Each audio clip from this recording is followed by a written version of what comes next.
ป้าใส่บลูกบ่เลยบอกป้าน้อย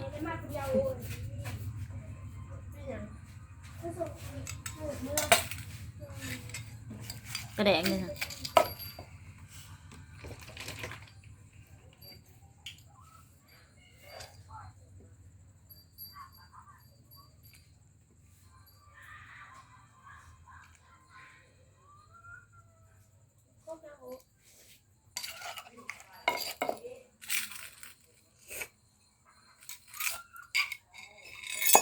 บุซีมอีกเซียนซิมตำแล้วเบิ่งเม็ดมันนะลูกเอาเม็ดมันออกมากินแล้วมันเป็นยังบ่เป็นเอดบ่เป็นไงเยอะ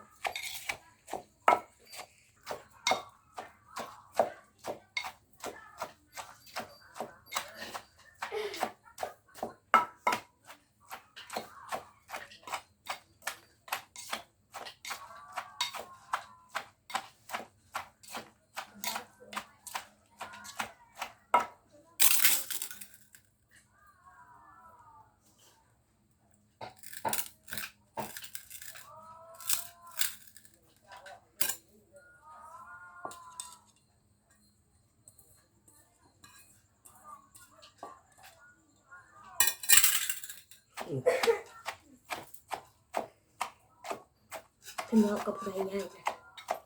กว่ามา60ฮะเอากับให้ก่อนมากับบุตรี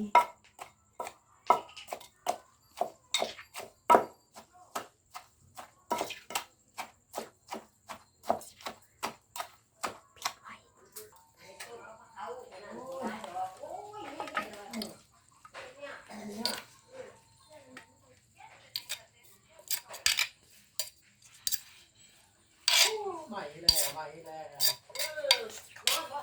รอดึงโทรศัพท์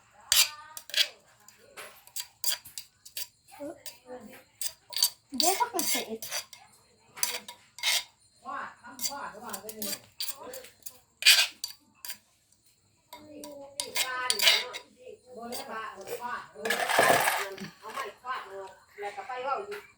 จำให้แม่เนี่ย